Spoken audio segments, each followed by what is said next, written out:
Hello everyone, and welcome to a new tier list video, where in this one we will be going over every single special building, minus the very boring ones like plus creature growth, okay? So the plus creature growth are not included, they don't do anything special, they're pretty boring, and they're for the most part pretty weak. We'll be going every single special building for the factions. I'll tell you what they do, and I'll rank them based on how I see them and how I use them, okay? The list might be different for you. This is my personal tier list. I hope you enjoy. So let's get right into it. First up is we have the Arty Merchants. This represents all the Arty Merchants in the game. The Dungeon, Tower, and another faction has them. And the Arty Merchants lets you trade artifacts. They are a shared pool of artifacts that any Arty Merchants can connect to, meaning that, if you build an Arty Merchants in a different town, you will not be getting any different or extra items. And, if I were to build an Arty Merchants, buy out all the items, and then another player shows up and wants to buy some as well, they will actually see empty artifact merchants. So that's also pretty interesting. But that's not the main point of the building. The main point is that you can sell artifacts, okay? And in the late game, when you're farming like lots of tools, lots of things, you're gonna be having a lot of leftover, unnecessary items that you'll be able to resell into the artifact merchants to either fuel your endgame power stack building or fuel your diplomacy gameplay. It's actually really, really impactful and really, really powerful. Artifact merchants are a wonderful special building, and if your town has access to them, it's a little bit higher value than some of the other ones. Into the A tier they go. Next up is the Battle Scholar Academy. This is a dungeon, a special building, buildable from day one, and it's pretty cheap, and it gives every single visiting hero 1000 experience. And this can be really, really strong. You build it day one, and every single hero you buy in your starting town is going to be starting off as level 2. Pretty good. Wow. And you can hunt for specific skills. You can hunt for tactics to do some black towers nearby. You can hunt for earth magics in order to have like a pretty good hero for the stuff that will be worth investing into. And also like every single hero being like that little bit stronger and having more utility is gonna be really, really wonderful. It's a very strong day one buy, potentially. I usually don't prefer using these. I can recognize why it's good, and I do agree that it has its uses. However, I just personally don't really like it. So in my list, despite being powerful, they will go into B tier. Next up is the Blood Obelisk. Blood Obelisk, while defending the town, gives you +2 defense. A really boring effect. It's a pretty cheap building, so you're not investing much into it. But this kind of a boring effect, it's a hyper-specific. You have to be guarding that specific town with this specific building, and in that very super specific case that you buy the specific building, you're going to be getting 2 defense. Not enough of a payoff for something that niche. It goes in the D tier. It's garbage. And very similar to that, we have the Brimstone Clouds, I think they're called. And this gives you +2 power when defending a town rather than the +2 defense. I think this is better of an effect. Because when defending the town, I think that spellcasting is like pretty important and all. But still, it's not very good in my opinion. It doesn't really do much for you whatsoever. Of course, you have to be defending a very specific town that has this building that you don't really want to build in the first place. So, too niche. And even when it's usable, it's not even that good. It is D tier in my opinion. Next up is the Cage of Warlords. Now, this one is actually pretty good. You don't usually build it because of the prerequisites, okay? The prerequisites is the Town Hall and I think the Blood Obelisk. And if you were to build this pretty cheap building, you get +1 defense permanently on any visiting hero. You know what? That's pretty good.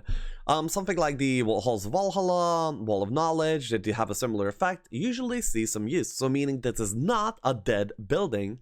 However, the prerequisite makes it so it's not built most of the time, unfortunately.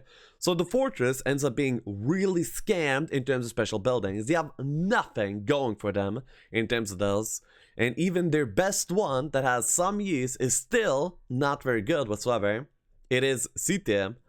Next up is we have the joke of a building, Castlegate, the Inferno special building that lets you travel between Inferno towns for free.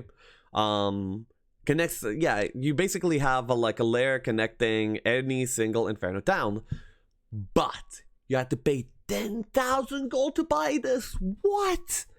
That's a ludicrous amount for like what kind of effect? To be able to go between specifically my Inferno towns? It is not good. It is certainly not good. In almost any single scenario, you should never build this. Building this will just net you minus 10,000 gold. Actually, if you want to even use it once, use it like at least once, it would be costing you at a bare minimum of 20k gold, right? It is super garbage. Never use this. Next up is a pretty interesting one. It's the Cover of Darkness. It shrouds the area surrounding the town with a new, freshly made Fog of War. And you know what? It's very memey, okay? Whenever you're playing a PvP match and you get like a middle desert town in a Jeebus Cross, then this is really annoying. This can get pretty tedious to play against. And also when I use it, it's like really, really annoying. It's just an annoyance. And you know what? This annoyance can be a little bit useful. It could be having some strategic benefits, but it's not that good. I don't think it's completely garbage. It's pretty easy to build. It's pretty cheap. Because of that, I think that it deserves at least a seat there. So next up is the Treasury. Every single new week, you get 10% of your gold as extra income. As, you know, just straight up, you get the 10% of your gold extra. I mean, it could be good in like really late game games where you have insane ludicrous amounts of money, but then again, I don't really see where you would use this money. Even in diplomacy matches, you don't usually get to see benefit off of this, you see? Because when you play diplomacy, the game is very explosive, as in the moment that you get cash, you can immediately make your Diplo purchases that will get you to be so strong that the game will be over very soon, meaning that you don't really get to build up and make use of your treasury. So even in the best case late game Diplo scenarios, the treasury is still not very well fit into that strategy, let alone anything else, you know? So because of that, it goes in the C tier. Not very good. Next up is the escape tunnel. Man, I kind of dislike many of the buildings that the stronghold has. Like, what is this? Their Grail gives them things that to defend their town. Now they have special buildings that let them retreat of all things on my fortress game. I'm insulted. I would put a D tier. But then again, the building is actually pretty good. Stronghold towns are the only towns that you can actually defend while still having the option to retreat. This can be a very good strategic advantage. This could be used to bait enemies. It's actually a very good utility building. Honestly, maybe it does suit Stronghold a little bit. You know, they're masters of warfare. And, you know, sometimes you gotta know when you should move forward in a different direction. So I'll say they are beat there. There we go. So next up is the Mystic Pond. For a small price of all your resources and some gold and a turn of building, you also can get nothing. Enjoy. It is super garbage. The amount of resources that you get, 1 to 4 at the start of new week, not to mention it being random, you don't getting to choose. It would take way too long for this building to make up for its purchase, and it's just not good whatsoever. Not good whatsoever at all. And because of that, it goes in the C tier. It has some redeeming qualities, as in if you're like skipping a lot of turns, then you could get some use out of it. It's not completely dead like the D tier ones, you know, and you know, well, that it can be useful. Next up is the Freelancers Guild. In here, you can sell your creatures off as slaves and get some cash or resource rewards off of it. It's not that bad. In all diplomacy matches, you can end up getting free diplomacy to join like ludicrous armies, and then you can sell them to fuel better, higher quality diplomacy joiners, you know? And that's not bad. Not bad whatsoever. But apart from this diplomacy, all diplomacy use case, you almost never use these really. They're not that good, and the building is like pretty expensive too, so most usually you don't really see this building being used, only in very, very niche cases. I would actually put it in high detail. Like, the only scenario it's usable is like super specific, and even that scenario is not that strong, so I don't really feel like they deserve any more. Next up is the Groto. What a wonderful building. This gives any hero visiting the town immediate access to altar or sacrifice. And altar or sacrifice lets you sacrifice items or creatures for the sake of experience. You can sacrifice either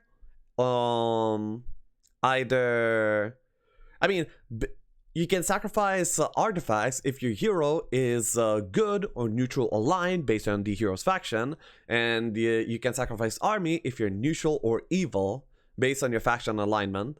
And this is a really great way to build up a side hero. You can pretty much immediately get a bunch of experience onto your, pretty good heroes. Let's say you are maining a mage for the most of the game, but then you see that you need to have like a really strong late game main, like a Tazar or a Giselle. Your hero that ended up farming a bunch of arties can actually stack them immediately, and then you get a very high level Tazar, like in the single turn. Really powerful way to actually build up heroes. You can build up side heroes as well, supports for your main, and so on. This building has a lot of great utility for you, and because of that, I think it belongs in the A tier. Next up is the House of Valhalla, a really cheap build for your stronghold town. Gives you +1 attack permanently for any visiting hero. It's actually pretty decent. It feels good to use. It actually does feel good to use. For a very low investment, +1 attack is kind of nice. The stronghold town, in terms of building, is not that heavily contested. Like, you want your hobgoblins, wolf raiders, rocks, behemoths, and mage guild. Right, that's about your build for stronghold. And you know what, that's 5 turns of building, but then again, on turn 6, 7, or 1-1, you can fit in the House of Valhalla pretty easily, and it's a nice little bonus. A nice little bonus indeed. I would say it's low beta. Next up is the library. This gives you an extra spell for every tier in your mage guild, meaning that you get double tier 5 spells on your tower mage guild. 3 tier 4 spells, really ridiculous, really strong. This is the selling point on why you want to have your mage guilds over at tower. A very, very strong thing to be had. Makes tower mage guilds really high tier, and it's also very nicely thematic to the tower faction. So in terms of thematics, actual efficiency, it is actually really good. I will put it high in the A tier. Next up is another tower special, the Lookout Tower. It's not bad. It gives you like a lot of vision around you, making you able to plan out your routes a little bit better, maybe scout out something that can be pretty important that you otherwise couldn't have seen. It has its uses, however, it's like not that great. It's okay. If you already have a fort in the town, somewhere down the line you're probably gonna build it, and you're gonna be like, okay, I guess I have like that thing next to me that I can pick up at some point. Sure. It's not very useful. It's I would put it above the Halls of Valhalla, but not above the escape tunnel in the B tier. Next up is the University of Magic. This lets you buy any scroll of magic onto your hero immediately, and that is really powerful. It makes Conflux one of the most consistent factions in the game, because you can basically deal with any situation and be guaranteed a good hero skill path, and that is very powerful, and it belongs in the S tier in my opinion. Ridiculously strong. Being that consistent is like cheating, and cheating is S tier. There they go. Speaking of cheating, Dungeon gets to regenerate mana without waiting at all, and not only do they regenerate mana, they regenerate up to 2 times their maximum mana in the Mana Vortex. What a beautiful special building. It's so powerful, so influential, makes dungeon side towns sought after, okay? They are very very high value, and it's because of the Mana Vortex mostly. It is so good. It is S tier. I would say it is above the Magic University as well, at least for me personally. There we go. Next up is the Amplifier, the Necromancy Amplifier. This is a pretty regular build for most Necropolis gameplay. It boosts your Necromancy by 5% in Warn the Abyss, 10% Shadow of Death. And yeah, a really good gain over many fights. So you're going to be seeing this play quite the impact in terms of getting your Skelly stack up. It's a pretty good thing to build. Also necessary for your Vampire Lords, so yeah, usually you will get this, and you're not going to be sad about getting this. It's pretty cheap, it's pretty effective, it's very thematic, it's very nice. I would say that this is a very good showcase of what a good special building for a faction should be. Thematic, easy to buy, useful over long periods of time. This is wonderful. This is high A tier in my opinion. Next up is the Order of Fire. Now, if you're playing Inferno, or you have like an Inferno site down, you're building a Mage Guild there, you know, just slapping Order of Fire there is gonna net you +1 power for any hero visiting. And if your hero is very, very dumb, like Craghack, the Tsar, who end up having no power whatsoever, then doubling the power with an Order of Fire is gonna be like very, very good for you in order to sustain your slows, your haste, your shields, your stun skins, and so on. So yeah, actually a pretty useful building. I would say it's actually even better than Halls of Valhalla because power is more sought after in low amounts. Attack is more sought after in high amounts. Power is sought after in low amounts because, you know, the difference between having 1 attack and 2 attack is actually not that big. But the difference between having 1 power and 2 power is a dramatic difference because, you know, you double your duration for some of these spells that you'll be casting. So yeah, because power is more sought after in low amounts, because of that, I place it in the higher of the B tiers. Next up is the Portal of Summoning. Man, dungeon towns are amazing. Of course, when you main them, they're amazing on their own, but when you get them as a side town, they're also like the best thing you can have in most situations. So yeah, because of that, Portal Summoning, it gives you the ability to recruit again from one of your external dwellings. And if you have only one external dwelling, you're guaranteed to be able to recruit that creature. So when you play dungeon, you get a specific a creature dwelling that you want to recruit from. Then you build a Portal Summoning to guarantee to summon that creature, and then you can immediately make a power stack of that creature in the early game, far earlier than what any other faction could do. It is so nice, so amazing. Building up a power stack this early and this efficiently is something that the other factions just cannot do, unless you were to get a dungeon side down, but then again, that would be dungeon carrying them anyway. Because of this, I would put the Portal Summoning in the high S tier, well, low S tier actually. So there we go. Really amazing thing. And once again, Necropolis proves to be the most thematically consistent town. They have the Skeleton Transformer. You just get all your army and you just pile it in the Skeleton Transformer and you get a really, really good efficient power stack. Despite skeletons being a unit that I hate, I place it in the low tier. Skeleton Transformer makes you have hordes of them. Throngs of them, I guess, more like. And because of that, it's really, really efficient and really, really good and very strong. This is your most likely day 1 build on Necropolis towns, and it's a very core gameplay feature of the Necropolis town as a whole. Very thematic, cheap, efficient, good. They're wonderful in every single way, and they're the core staple of the entire town. What a nice special building. It goes in the S tier. And next up, we have the stables. And if any hero that visits a town with stables is going to be getting 400 moves extra till the end of the week. So if you were to stable up on the first day of the week, this will give you 2,800 moves.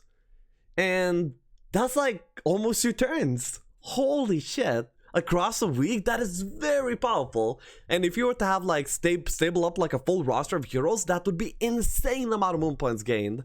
And moon points are one of the most valuable resources in the entire of Heroes 3. This building is nuts. It is one of the best buildings in the game, either whether you build it in the castle town or whether you find one externally. It is amazing, absolutely amazing. It goes high in the S tier, in my opinion. Next up is we have the Den of Thieves, and you know, HotA crew learned pretty well about thematics, and you know, I feel like by the way, Den of Thieves is a building in the Cove Town that increases your Thieves Guild knowledge, as in it gives the information of 2 extra taverns, and so you're able to see the best unit of the opponent much easier, their income, their kingdom army strength, and so on. And that's pretty good. I mean, that's not that good. It doesn't actually do anything for you. It just makes you either more worried or less worried. It's a gamble. But apart from that, it's a pretty cool thematic building. It's not expensive to build. It's just kind of like a feels good kind of build. And it fits well into the Cove theme, with there being rumors, you know, and so on. It's a pretty nice building. I kind of like it. I don't think it's very impactful, so I'll put it in the C tier. But I'll have you know, I do like this building. And last but not least, we have the Wall of Knowledge for Tower. First of all, it's really good because you usually build your mage guilds in tower. So if you have a tower mage guild, you're probably going to be building a Wall of Knowledge, and everybody is going to be able to recover more mana pretty strong. And then also knowledge is more sought after than power, because being able to cast a spell is better than it lasting for a single turn. So yes, I would say knowledge over power, over attack, over defense. So that's how it's going to go. I'm gonna place the Wall of Knowledge in high B tier, and that's where it belongs, in my opinion. So, this was my list of the Heroes 3 special buildings. Many of the factions have really cool special buildings that I love using every game. Every single new town that I find in Heroes 3 ends up being really exciting, because, you know, I'm gonna be thinking, what kind of special buildings will I have access to this game? And, you know, sometimes it's gonna be something very useless, sometimes it's gonna be a mana vortex. And yeah, I feel like they're a lot of fun to use. So let me know what you think in the comments below. Check out my Twitch. I stream basically every day. I say basically because randomly I take like 1 day off in 2 weeks. But yeah, I'm mostly there. So do give me a follow and do catch me live. I'll be seeing you guys in the next video. Till then, bye bye.